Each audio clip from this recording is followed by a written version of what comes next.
여성의 질 분비물은 외부적으로는 사실은 배출이 안 되는 게 맞습니다만 냉대하증의 경우에는 굉장히 그 양이 많아서 질 밖으로 나오거나 혹은 생식기 내부에 어떤 삼춘물이 이상적으로 많이 생겨서 고여서 밖으로 나오게 되는 그런 경우를 냉대하증이라고 말을 하는데요. 이런 냉대하의 경우에는 사실은 여성들에게 굉장히 많이 보여지는 그런 증상 중에 하나입니다. 그런데 이 냉대하의 경우에는 말 그대로 정말 자궁 경부나 질, 난관 이쪽에 단순 감염의 경우에 주로 보이는 경우가 대부분이지만 사실은 그런 외부적인 감염이 아니고서라도 내부적으로 문제가 생겨서 자꾸 반복적으로 냉대하증이 오는 경우도 어떤 임상에서는 많이 관찰을 할 수가 있습니다. 그래서 보통은 일반적으로는 사실은 개인의 위생도하고는 연관이 없는 경우도 굉장히 많이 있는데 어떤 그런 편견 때문에 바깥으로 더 내놓고 상담을 하거나 그렇지 못하는 경우가 사실은 여성들의 경우에 굉장히 많이 있죠. 그래서 이 냉대하의 경우에 먼저 우리가 그 양이라든지 또 냄새라든지 다 성상 이런 것을 보고도 대충 짐작을 할 수가 있습니다.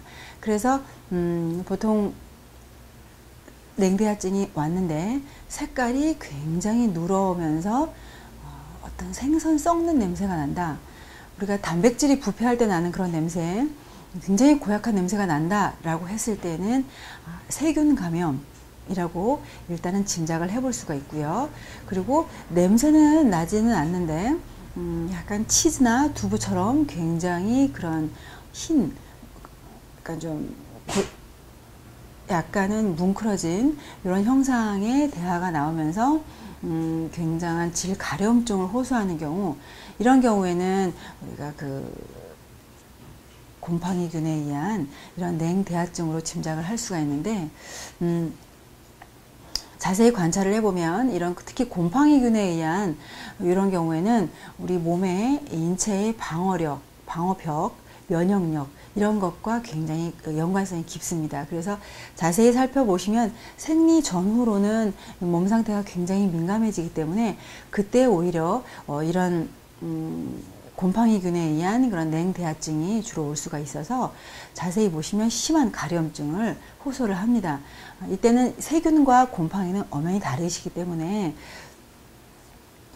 이 초창기에는 사실은 당연히 세균이면 세균과 곰팡이일 경우에는 양의학적인 도움을 받아서 먼저 그 급한 쪽으로 치료를 해 놓고 그 다음에 자꾸자꾸 반복되는 경우 그리고 특히 이런 세균보다는 곰팡이균에 의한 이런 냉대하증의 경우에는 잦은 반복을 할 수가 있습니다. 그래서 그때는 내 자체의 몸에 조금 문제가 있겠구나 라고 짐작을 하시고 이런 경우에서도 이제 우리가 한의학적인 도움을 많이 받을 수가 있거든요.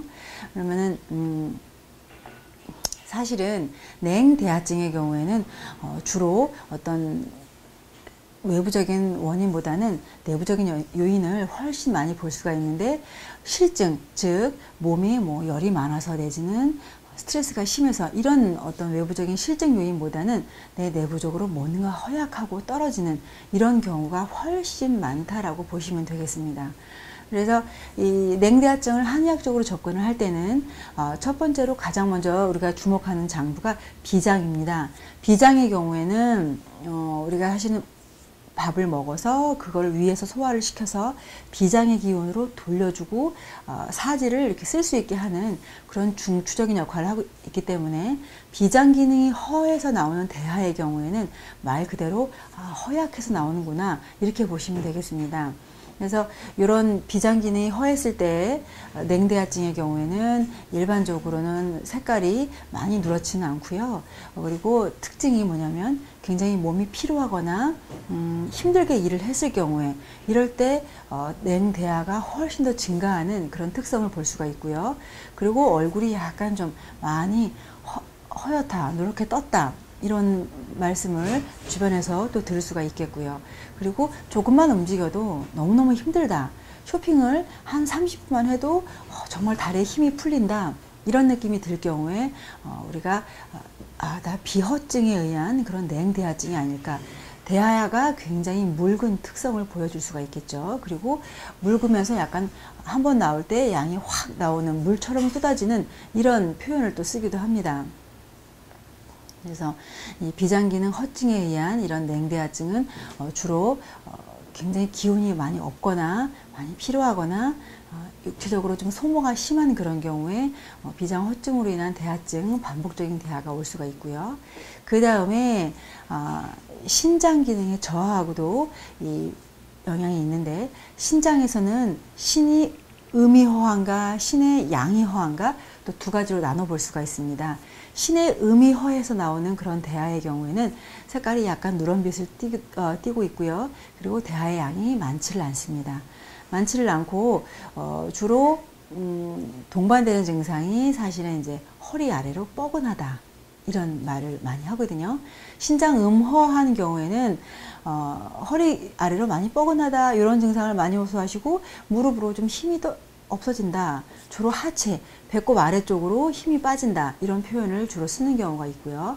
신장의 양의 기능이 허할 때에는 환자가 주로 호소하시는 것이, 나 추위를 너무 많이 탄다, 그리고 아랫배가 굉장히 차갑다, 손발이 너무너무 냉하다, 이런 경우에 신장의 양허에 해당하는데, 이때는 대하의 양이 굉장히 많이 되겠습니다. 많이 보여지고요.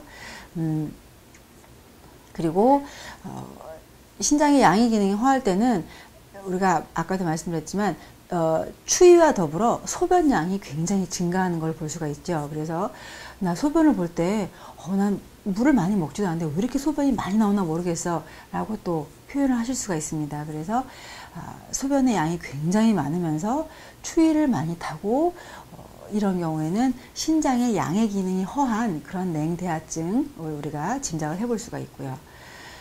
세 번째 경우에는 우리가 내 몸에서 사실은 냉대하증의 경우에는 실한 경우보다는 허한 경우가 굉장히 많이 있는데, 그래도 실한 경우에도 올 수가 있는데, 이것이 바로 습열의 개념입니다. 특히 이제 간경락의 습열의 경우에는 냉대하증이 올 수가 있는데, 이런 습열로 인한 냉대하증의 경우에는 주로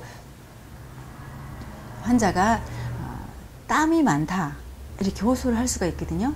내 몸에 좀 땀이 많을 수도 있고, 그리고 특히 간경락의 습열이 찼을 때는 어떤 피부 질환이라든지 약간 가려움증 내지는 이런 것을 함께 동반을 하실 수가 있고요. 냉대하의 경우에는 주로 황색, 누런색을 좀 진하게 띌 수가 있고, 약간의 냄새를 동반할 수가 있습니다. 그래서 약간의 냄새를 동반한 경우에는 우리가 습열, 보통 허증의 경우에는 냉대하가 냄새를 동반을 하지 않는데요. 습열의 경우에는 냉대하에서 약간의 냄새를 관찰할 수가 있습니다. 이런 습열의 개념이 보통 올 때는 일반적으로 음주가 굉장히 과도한 여성들에게 주로 보여질 수가 있고, 그래서 이제 자주 내가 속이 좀 미식거린다, 이런 표현을 하시는 분들도 종종 있으시고요.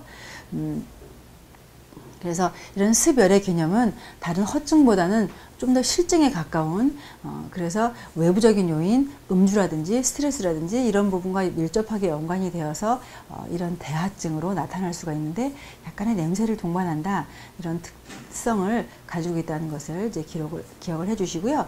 그래서 이런 냉대하증의 경우에는 아까도 말씀드렸지만 세균 감염과 곰팡이의 경우에는 먼저 급한 대로 양의학적인 도움을 받으시고 난 다음에 그 뒤로 자꾸 해결이 되지 않거나 아니면 반복적으로 이루어진다라고 했을 때는, 그때는 우리가 한의학적으로 잘 변증을 해서 내 몸을 살펴서 치료를 해 주시게 되면 냉대하증이 없이 우리가 아주 청결하고 또 깔끔한 여성의 신체를 잘 보존을 하실 수가 있게 되겠습니다.